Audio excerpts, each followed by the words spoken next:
I want to give you my most up-to-date timeline of Nibiru, because there's a lot of stuff coming out. There's something coming out on TV on the 7th of June, Tuesday the 7th of June, which is a Channel 4 thing, which is a look at my brother and myself's kind of our lifestyle, and in it I talk a lot about Nibiru, and so I think a lot of people are going to be curious about where I stand on the subject of Nibiru since making that film, because another sighting has come into place.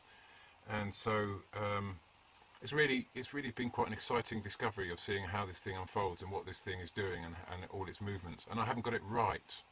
I'm not correct in this estimate. It's what I understand so far, and that's all I've ever been given or giving in the information, is what I'm guessing up to a certain point. And I've just been able to isolate up until now. I've only been able to isolate a 200-day cycle in Nibiru, going around whatever this second thing is. So let me show you the cycle and take you around so you're completely up to date. Okay, so let's just run the whole loop from 2010 right up to 2016, where I'm assuming this kind of exits the central hub of our solar system.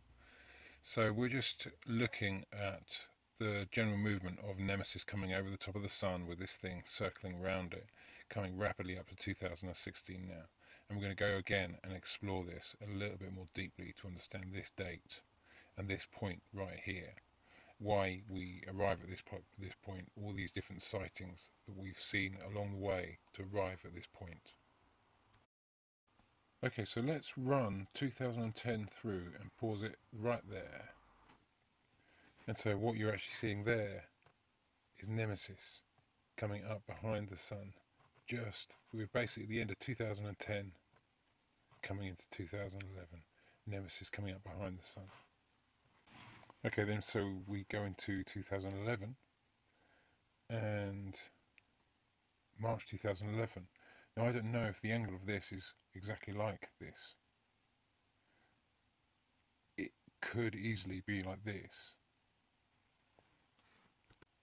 which means in March 2011, whatever that big thing is, our second sun would be very close to Earth at that stage. Might possibly explain Fukushima. Okay, so let's continue round in 2011 to 5th of August. And we see this sighting here. Okay, so seeming as this was the first real sighting that I've had of what I think is Nibiru circling around Nemesis, and we only see it in the highest point. So if we take the 5th of August 2011, if we take that as the first sighting, and I've worked out this 200-day cycle, so just to see if this cycle works, take 5th of August 2011, add 200 days and times it by 10. Okay, so let's keep going to the next sighting, which is on the 2nd of February 2012. Now, it's very worth noting here, because both these sightings, the first one on the 5th of August and this second one on the 2nd of February 2012, the following year, were both listed as possible sightings of Comet Ellen. So we were expecting that to fly by. We were told that's going to be a big thing in our sky, and this shows up. If it's on the 200-day cycle, we'd be expecting it on Tuesday the 21st of February 2012, which means on a 200-day cycle would be 19 days out. So let's keep going to the next point on our timeline, which is the 8th of September 2012. So it's worth noting there we have no witness flyby whatsoever on that date, so we're missing one at that point. So let's keep going to the 14th February 2013 and take a look at this piece of footage, which is also very interesting. It's so weird, man. Just got a flock of birds, that make it cool. See, they look like they're moving now, but it's taken them so long to go that far. It should have been out of our frame of reference like minutes ago, like 20 minutes ago or something. And they're moving so freaking slow. It's so weird, man. Did you take that picture? Look at the birds. The birds. Ooh, get it with the birds. And this comes at a very interesting time. As a reference. Yeah. So, on our 200-day prediction cycle, we'd be expecting the 27th of March 2013, but it came on 14th February 2013. and that means basically it's 42 days out. So it arrived 42 days earlier than the scheduled 200-day time. Now that could have happened for multiple reasons, but we were all expecting Comet Ison at that stage. It actually turned up on Valentine's Day, 14th of February, and you know what came before the day before that? The big Russian meteorite. I think it was on the 13th of February 2013.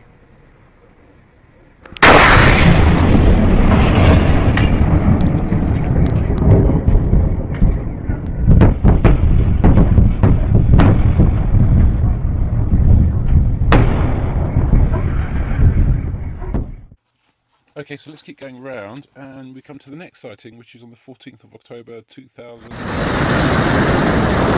Okay, here it is again. I'm using night mode now, and it's just moving very slowly towards the eastern sky with a mist around it the whole time. A mist that is circling. The mist is like, it's hard to describe, elliptical around it.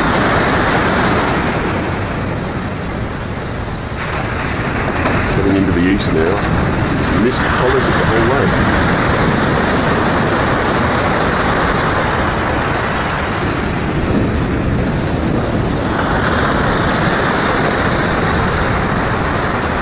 It's silent, fairly bright. At first I thought it was the moon. Size-wise, maybe the size of maybe a quarter moon.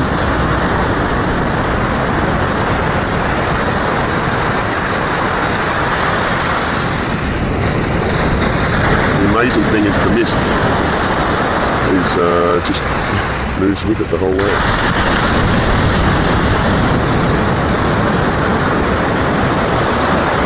There's the ocean below. Still moving. Constant speed.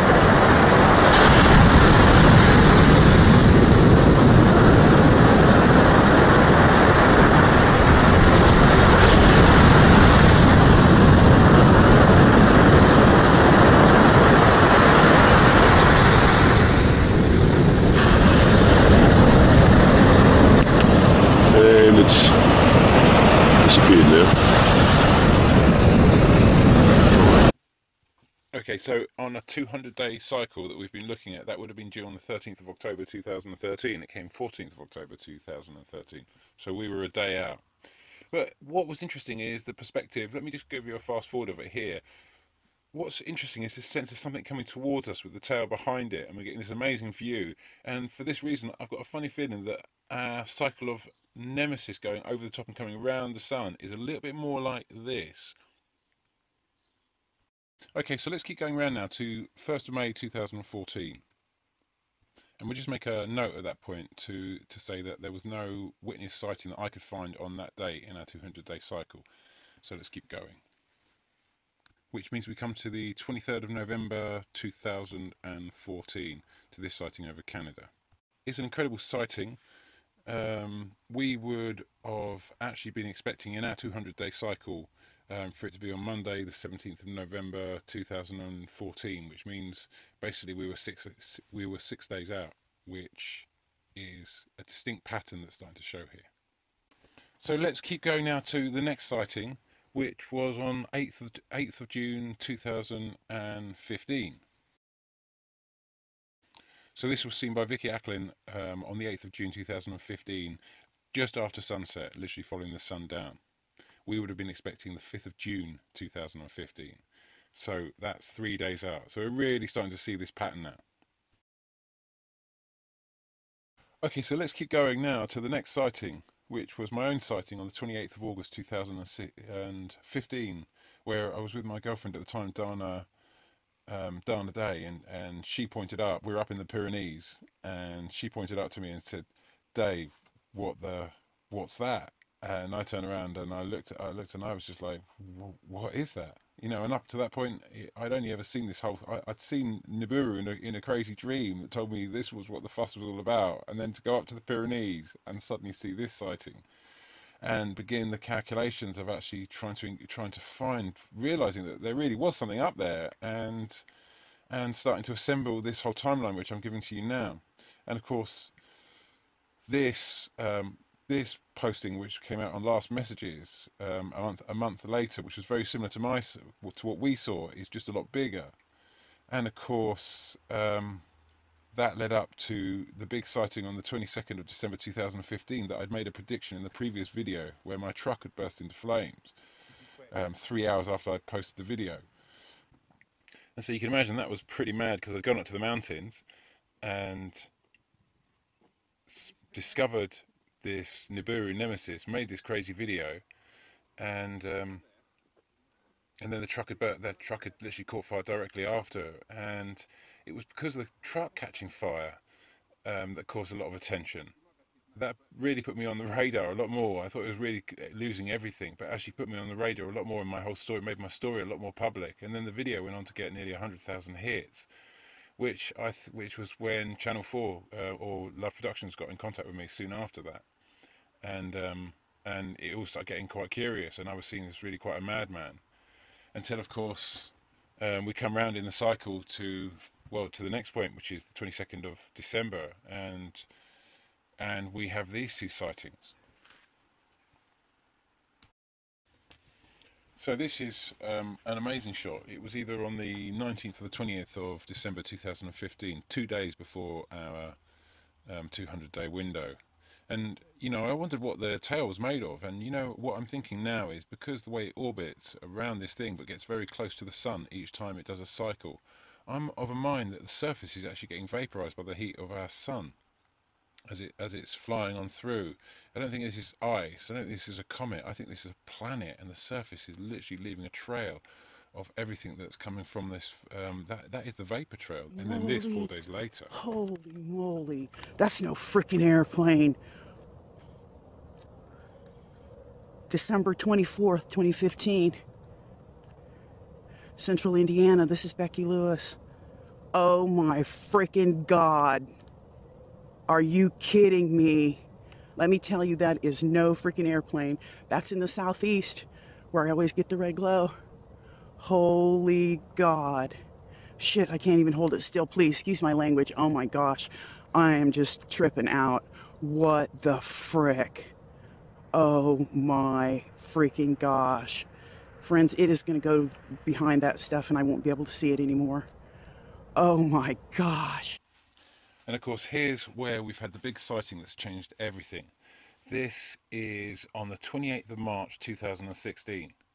Now, this was a day before I made my, or a day after I made my last video saying that we were coming to the 100-day point in the 200-day cycle. So we were basically 100 days. We were right in between the 22nd of December 2015 and the 11th of July 2016.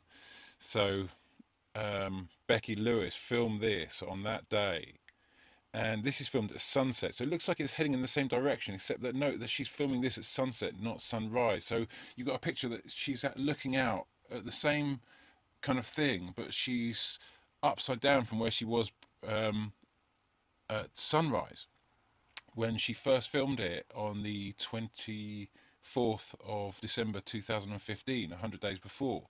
So you're getting the reverse thing. So what this actually means is we're seeing Nibiru and another planet that's obviously orbiting Nemesis.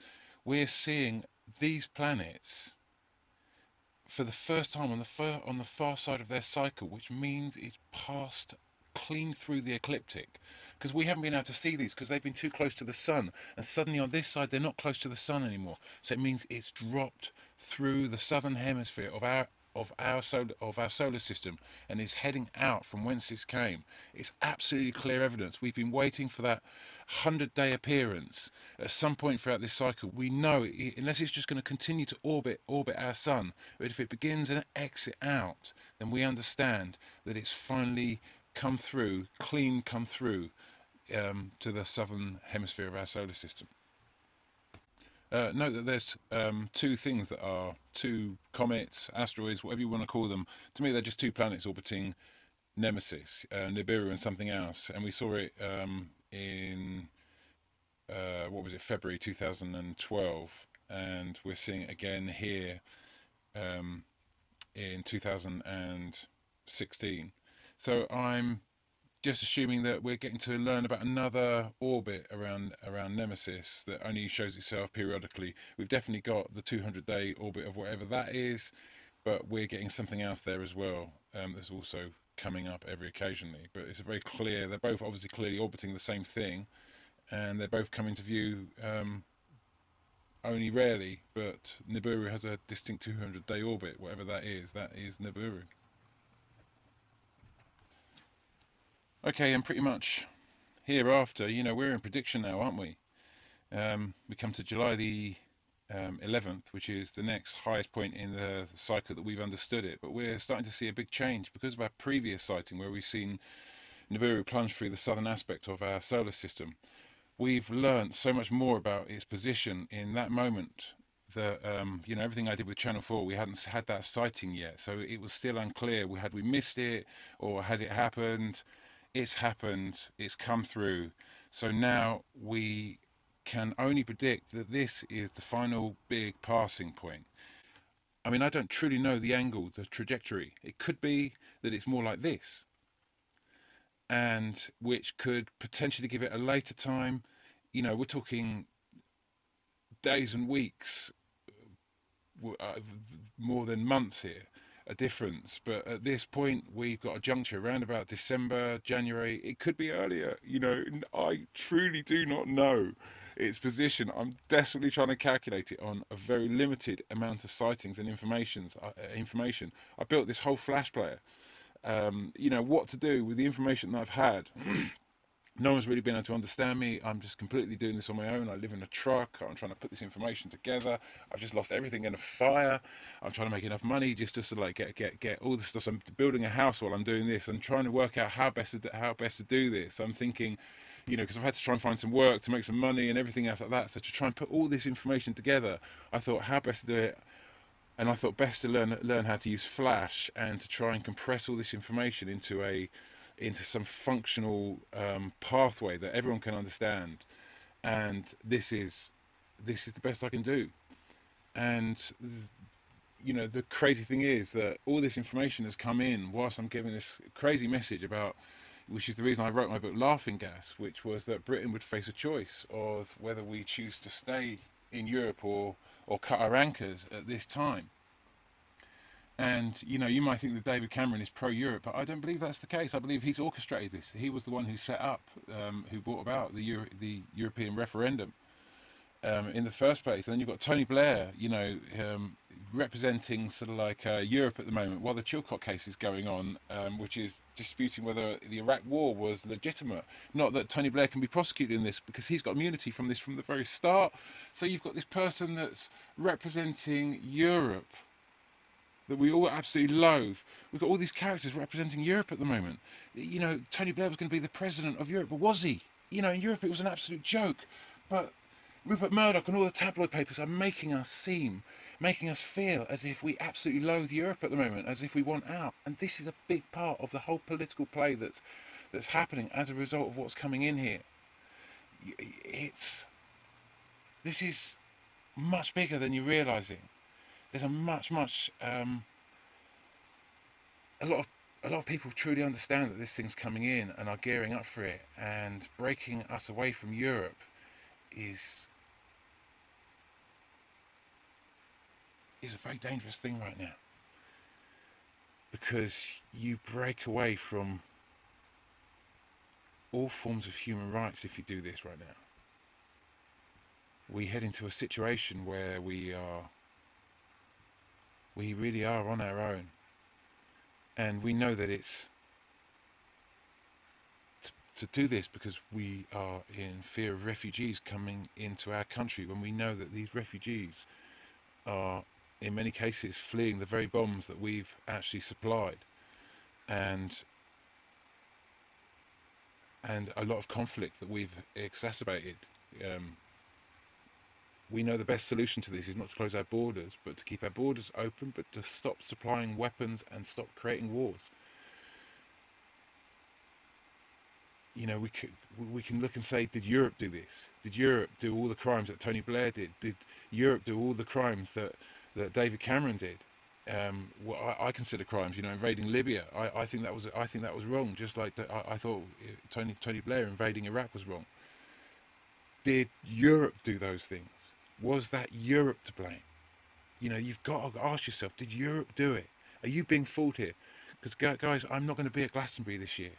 You know, number one, I haven't. You know, I've been invited to go along and what have you, and get involved in the Gorilla Bar and what have you, which is a big part of what I've done for many years. But I'm not going to be doing the House of Commons because I'm not really welcome to do that. You know, I'm pretty mad at the moment, probably going and soon to be the maddest man in this country.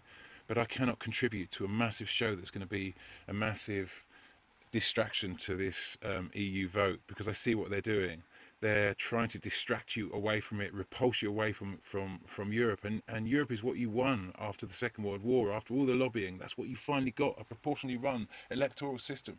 And all I can ask you is, if you believe in your heart it is an undemocratic process, can I ask you, hand on your heart, did you vote in that, what you call a non-democratic process?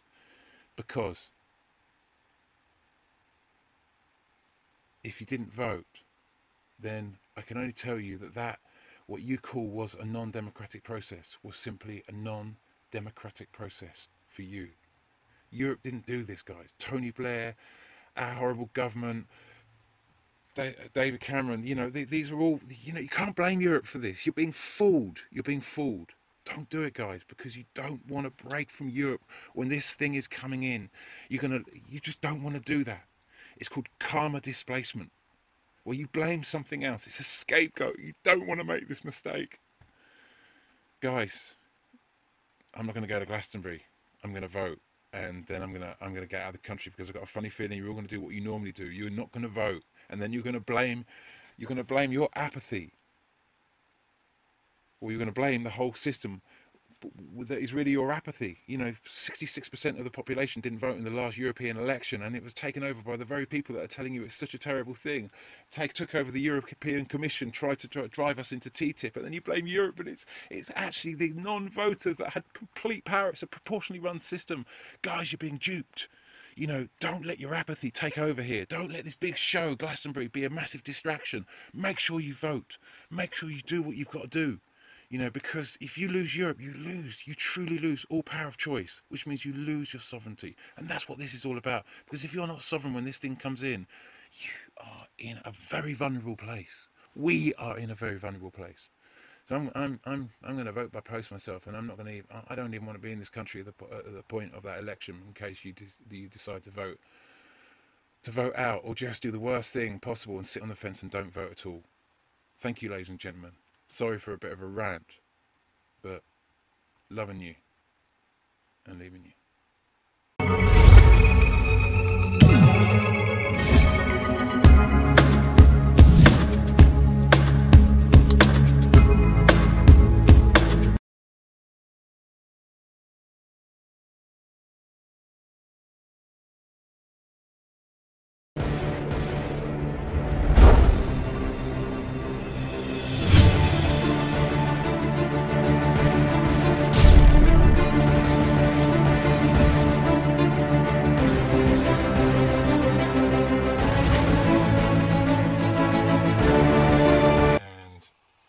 Give you my most up-to-date timeline of Nibiru, because there's a lot of stuff coming out. There's something coming out on TV on the 7th of June, Tuesday the 7th of June, which is a Channel 4 thing, which is a look at my brother and myself's kind of our lifestyle, and in it I talk a lot about Nibiru, and so I think a lot of people are going to be curious about where I stand on the subject of Nibiru since making that film, because another sighting has come into place, and so it's really been quite an exciting discovery of seeing how this thing unfolds and what this thing is doing and all its movements. And I haven't got it right.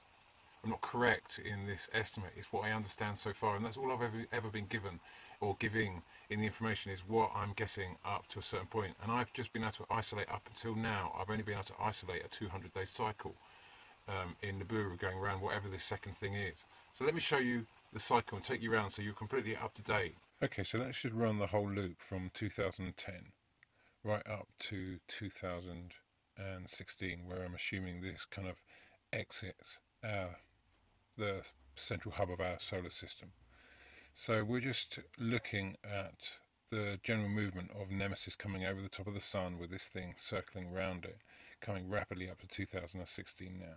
And we're going to go again and explore this a little bit more deeply to understand this date and this point right here. Why we arrive at this point, all these different sightings that we've seen along the way to arrive at this point. Okay, so let's run 2010 through and pause it right there. And so what you're actually seeing there is Nemesis coming up behind the sun. We're basically at the end of 2010, coming into 2011. Nemesis coming up behind the sun. Okay then, so we go into 2011 and March 2011. Now I don't know if the angle of this is exactly like this. It could easily be like this, which means in March 2011, whatever that big thing is, our second sun would be very close to Earth at that stage. Might possibly explain Fukushima. Okay, so let's continue round in 2011 to 5th of August. And we see this sighting here. Okay, so seeming as this was the first real sighting that I've had of what I think is Nibiru circling around Nemesis, and we only see it in the highest point. So if we take the 5th of August 2011, if we take that as the first sighting, and I've worked out this 200-day cycle, so just to see if this cycle works, take 5th of August 2011, add 200 days and times it by 10. Okay, so let's keep going to the next sighting, which is on the